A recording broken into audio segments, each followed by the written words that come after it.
evil as ever, has stolen the Warhawk, a powerful fighting machine with all the latest weapons. In his hands, it could mean doom if Batman can't get it back. Batman, the Warhawk.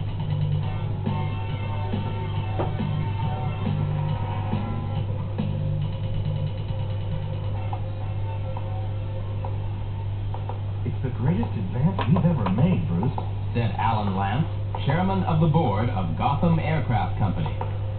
Bruce Wayne was impressed as he walked with his friend into what was probably the largest hangar ever built. In front of them was a tremendously long military plane, unlike anything he had ever seen before.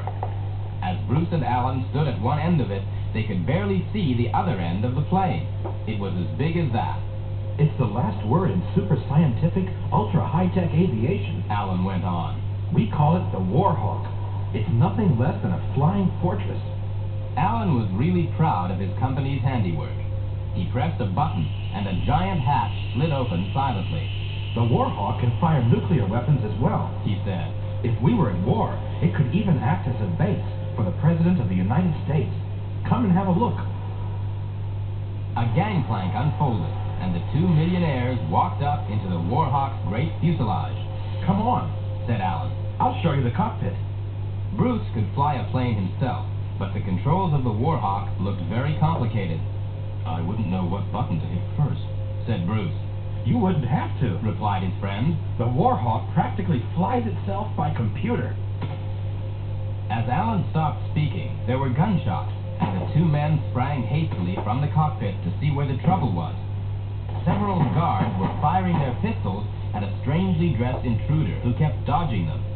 He was a plump little man, with a nose almost as long as his high silk hat was tall, and he was dressed in evening clothes, with a bright bow tie. Most astonishing of all, he flew on a jet-powered umbrella, just the way a witch rides a broomstick. Staring down from the plane, Bruce Wayne knew him instantly. It was the Penguin. In his secret identity as Batman, crusader against crime, Bruce had fought him many times. Both men ducked as the Penguin flew straight for the Warhawk, zooming right over their heads.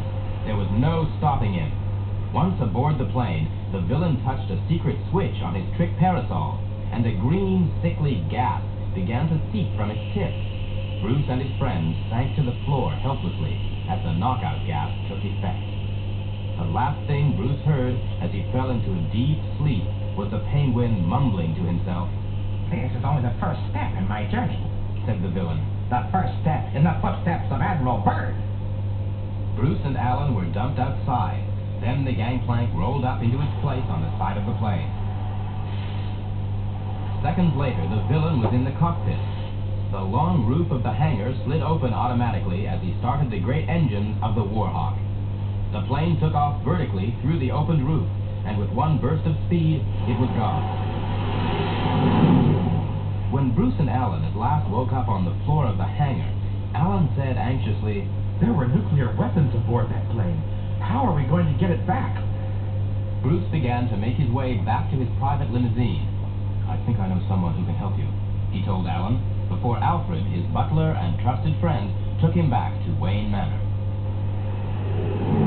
When they arrived, Alfred drove Bruce straight into the secret cavern that led to an even more mysterious place, the Batcave. Here, Bruce changed into his caped outfit, becoming that powerful avenger of the night, Batman. Will you need the Batmobile, sir? Asked Alfred. He was one of the few men alive who knew his master's twin identities. Not this time, Alfred. It will have to be the Batplane. Only the Batplane is fast enough to keep up with the Warhawk. Well, surely the Penguin didn't tell you where he was going to take the plane? Asked Alfred, puzzled. Batman grinned. Oh, but he did. Before the gas knocked me out, the Penguin said he was going to follow in the footsteps of Admiral Byrd, who was famous for his expedition to Antarctica. So that's where he's taking the Warhawk. I must say, very clever, sir, said Alfred admiringly. Batman climbed into the Batplane and took off. For just one moment, the plane's silhouette could be seen high up against the clouds, then it disappeared.